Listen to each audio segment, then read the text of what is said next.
Hey guys, Tony Maritato here. So I am with Johanna. So Johanna is a physical therapist. She has her own practice. She specializes in women's health, pelvic floor issues. But even more exciting, she has a history in utilization management. She's been the person on the other side reviewing medical records, looking at our documentation. And if you guys have been following any of my content, you know that I am a huge believer that the people that are reviewing our request for additional authorization for additional treatment, they really want to approve it. They want to help the beneficiary. They're on our side. We're working on the same team. But if we're not providing them with what they need to give us the approval, then obviously we're going to run into issues. So Johanna is actually doing a webinar coming up. We'll talk about when and where and how you guys can find it. It's a free webinar. But let Johanna kind of introduce herself. So Johanna, thanks for coming on. Tell us a little bit about yourself, kind of your background. Sure. Thank you so much, Tony. As you mentioned, my name is Johanna Metzger. I've been a physical therapist for over 20 years, mostly outpatient orthopedics, most recently getting more into women's health, pelvic health, pregnancy, and postpartum. Concurrently with that, I've been a utilization and documentation quality advisor, utilization reviewer, for over 10 years in the workers' comp space, but most recently Medicare, Medicaid, and commercial health plans.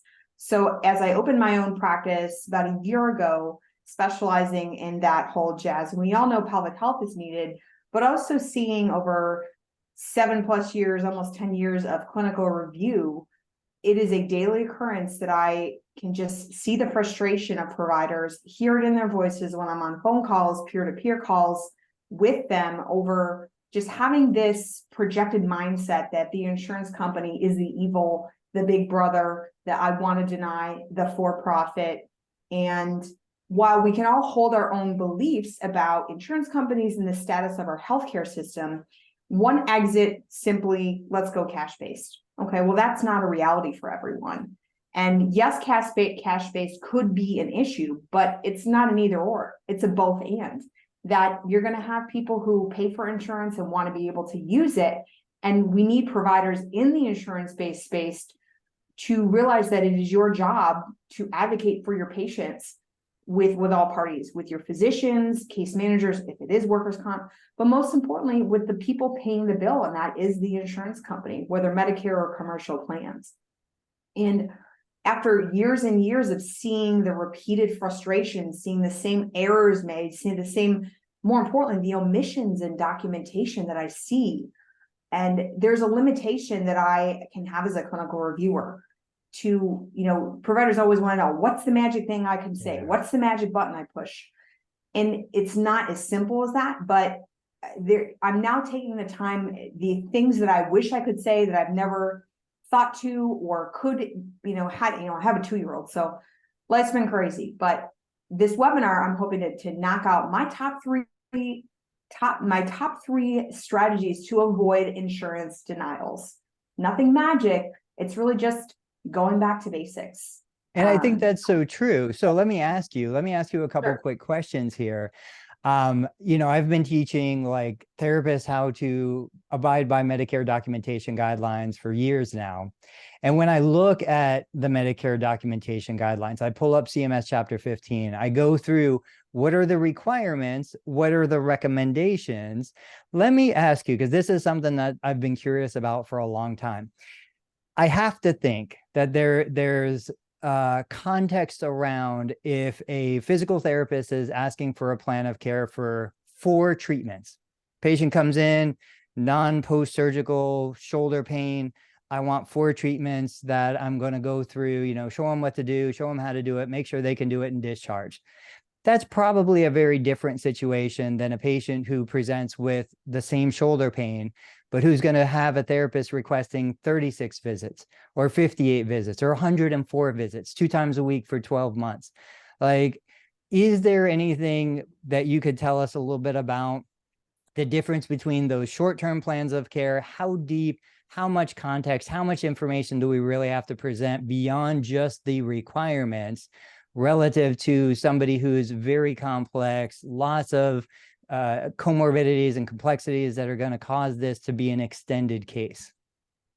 Sure, that's a great question. And I would say therapists, I think, are conditioned to think that if I ask for 1,000 visits, maybe they'll give me 500. In other words, that the request we authorize is tied to what we authorize is tied to how much you ask for. And the reality is we're looking at it in 30-day intervals, because that's where your Medicare cycle plan of care is going to come from.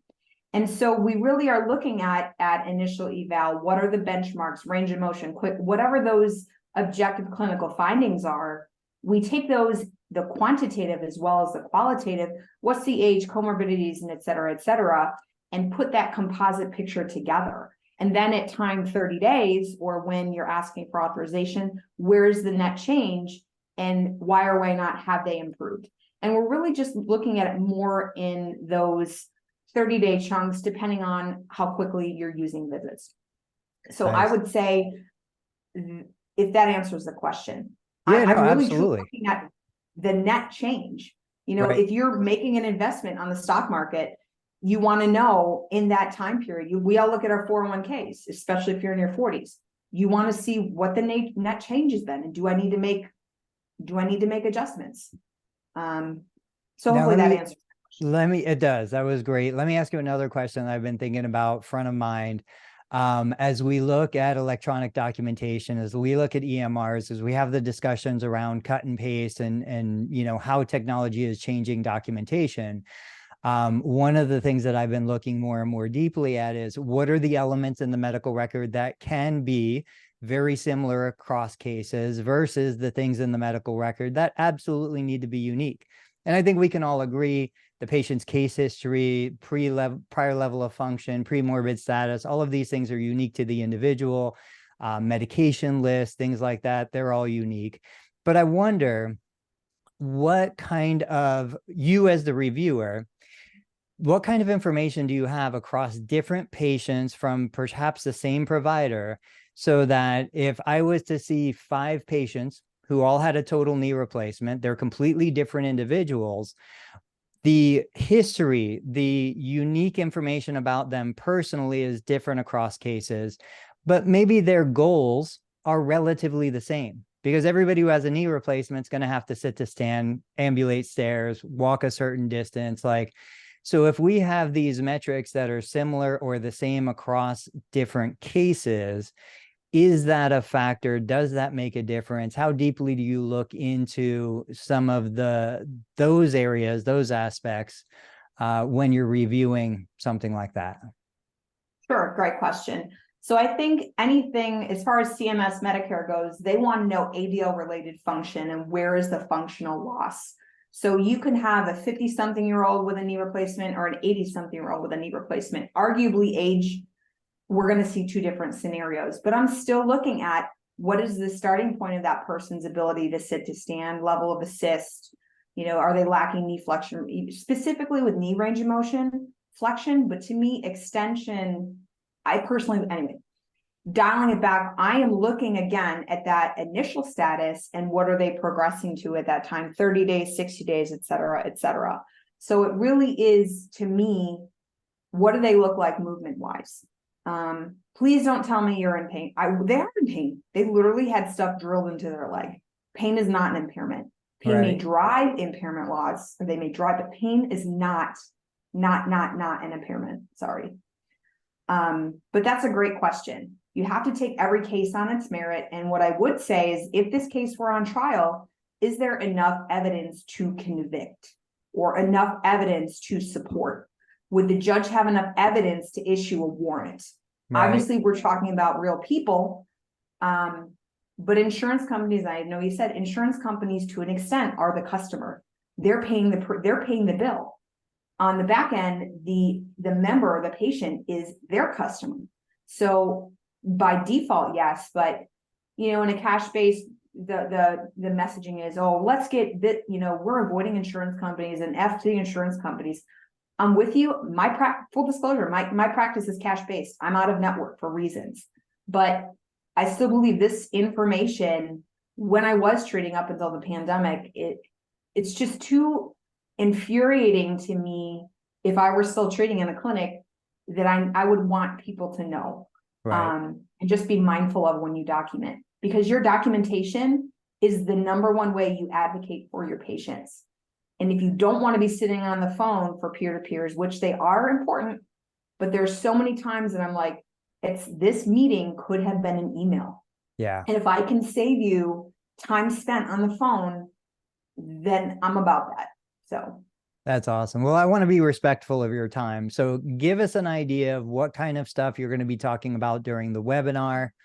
What kind of questions are you going to be answering? What is it about? Sure. So the webinar topic is my top 3 tips to avoiding insurance denials. So we're going to take a deep dive into things that you're doing already. It's not adding steps. It's looking at how you are completing those steps in things that you already do, in the conversations that you may have with the patient, conversations you may have with the insurance company, what your thought process is you're documenting the assessment and plan. And when you're doing on your daily note and on your progress notes, on your initial avail and progress notes, what information are you capturing that gives the reviewer, the insurance company, a very clear picture of what the patient's progress is? And just really giving you actionable items to take away the next day in the clinic and say, maybe I should consider X, Y, Z. For instance, if the patient has trouble, you're saying they have trouble going down the stairs. That's great. But my question is, but why? And I, as the insurance reviewer, I only get what you give me. Right. So you better give me something to sink my teeth into. But details are Tuesday, October 3rd, 2023. So a little more than a week away, 8 p.m. Eastern. It will be a free webinar. I will send you the link to that, Tony, so you can link that. Just register so I can get a head count. Moreover, my socials are the Nourish Nest PT over on Instagram, or you can reach me at the nourishnestpt@gmail.com. Full disclosure, most of my content is public health based, but the content, I'm new. I'm going to build it out and make it awesome. So thank you so much for your time, Tony, for the opportunity. That's awesome. Hang out right there. So guys, I actually reached out to Johanna. We had a conversation before jumping on this Zoom. I want to see if I can bring more of this information out, because I think we tend to over document. That's the biggest thing that I see for most of us. Now, the people who aren't listening to this, the people who aren't going to Johanna's webinar, they're the ones that are doing a terrible job. You guys, everybody who's here, I guarantee you're over documenting. You're documenting probably more than you need to, but you might be missing some of the simple details. There are some yes, no, black, white, things that just need to be there. And if they're not there, her hands are tied. The reviewer's hands are tied. They can't give you the approval that they want to give you. So the goal here is, let's pull the curtain back. Let's see what's going on behind the scenes. And let's talk to somebody who understands both sides, somebody who's treating patients and somebody who is reviewing the documentation. So I'll put all of her contact information down below. I will be there. I will be ready to take notes, and I'll see you guys there. One more time, Johanna, thanks so much for being here. Thank you so much. I look forward to it.